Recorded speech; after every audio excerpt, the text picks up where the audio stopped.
नमस्कार, मैं शिवानी और आप देख रहे हैं राइजन इंडिया न्यूज।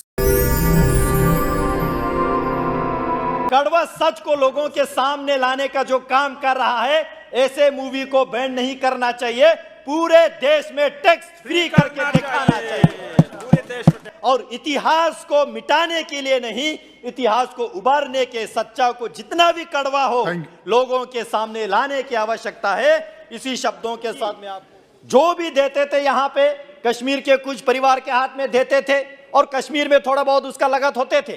जम्मू वाले जो भी चाहिए उसको संघर्ष करना पड़ते थे, लद्दाख वालों को वो भी नहीं मिलते थे। आज प्रधानमंत्री नरेंद्र मोदी जी ने अंतिम पंक्ति पे जो खड़ा व्यक्ति तक ये सेंटर का बजट पहुंचने का जो काम किया है, मैं इसके लिए माननीय वित्त मंत्री जी को धन्यवाद देना चाहता हूं। अध्यक्ष महोदय, मैं बताना चाहता हूं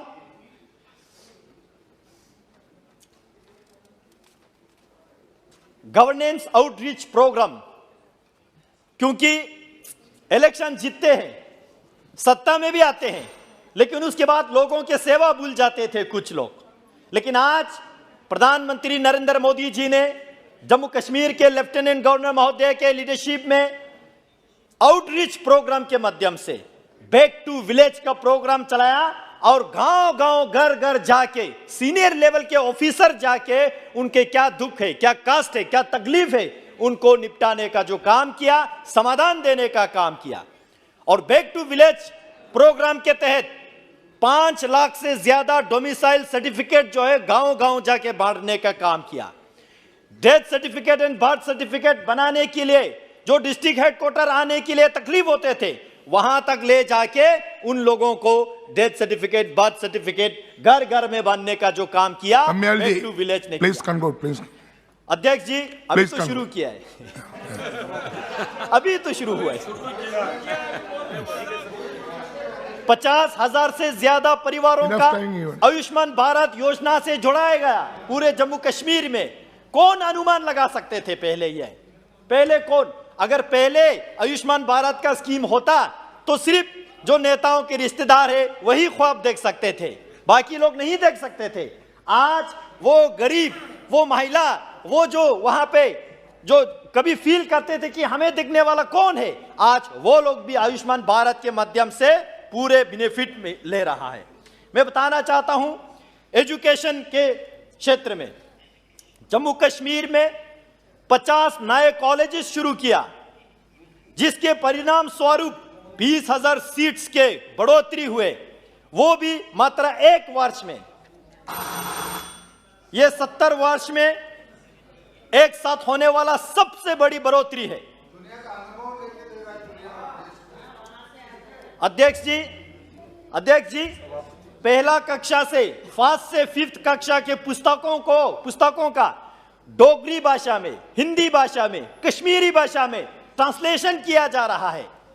न्यू एजुकेशन पॉलिसी के माध्यम से लोकल लैंग्वेज में जो शिक्षा विवरण करने का जो योजना बना, उसके माध्यम से यह सारा हो रहा है। जम्मू कश्मीर में 6ठी से लेकर 10वीं तक के इतिहास की पुस्तकों की समीक्षा किया जा रहा है। मैं बताना चाहता हूं, यहाँ पे एक मेंबर ऑफ पार्लियामेंट बता रहे थे द कश्मीर फाइल्स के मूवी को बैन लगाना चाहिए। Please conclude now. मैं कंक्लूड कर रहा हूं अध्यक्ष जी। यहाँ ये बता रहे थे कश्मीर फाइल्स मूवी को बैन लगाना चाहिए। ये एक वो कहावत होते ना हिंदी में। Come to last point. Sir, last point में आ रहा हूं, मुझे वो कहावत ठीक तरह से याद नहीं आ रहा है।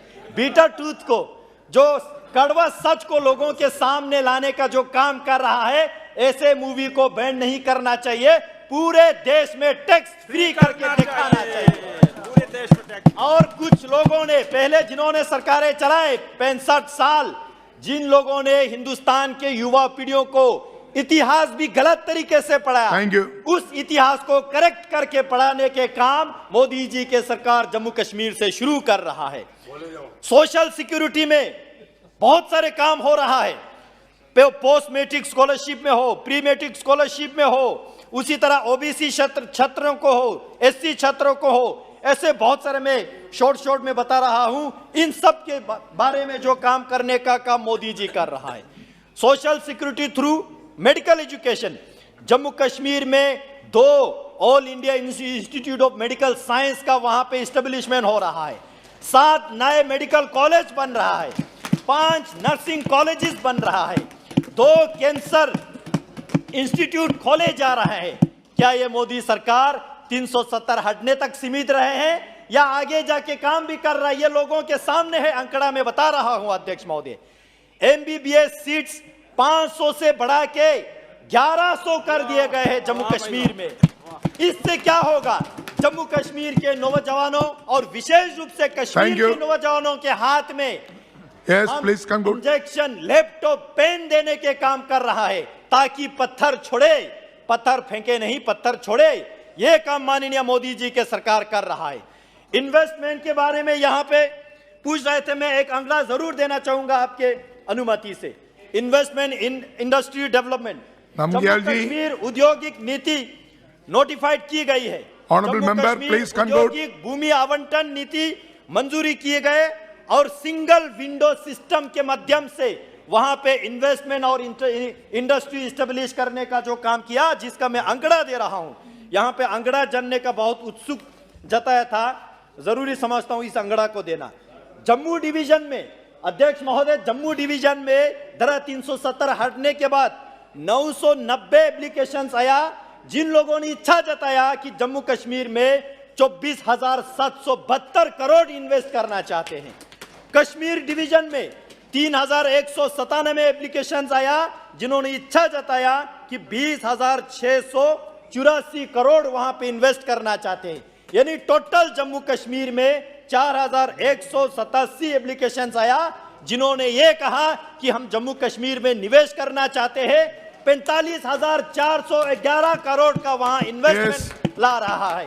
तो मैं बताना चाहता हूं, जो चश्मा माथे पे रख के नहीं देख सकते, चश्मा आंखों पे लगा के इस डेटा को देखिए, आपको पता चलेगा कि जम्मू कश्मीर कितना आगे जा रहा है। उसी तरह टूरिज्म में, हाउस बोर्ड में, मैं टूरिज्म में आपके माध्यम से सरकार से एक मांग ये रखना चाहता हूं। कश्मीर इतना खूबसूरत है, कश्मीर जन्नत है, कुछ लोगों ने उसको जन्नम बनाने के काम किया। आज मोदी जी ने उसको फिर से जन्नत बनाने के काम कर रहा है। और कश्मीर में और जम्मू में बहुत सारे जो बुद्धिस्ट आर्कियोलॉजिकल साइट्स है, उनको टूरिज्म मैप पे लाने की जो आवश्यकता है, और इतिहास को मिटाने के लिए नहीं, इतिहास को उबारने के, सच्चा को जितना भी कड़वा हो लोगों के सामने लाने की आवश्यकता है। इसी शब्दों के साथ मैं आपको आभार प्रकट करता हूं और मैं इस बजट को वेलकम करता हूं माननीय मैडम निर्मला सीतारमण जी को।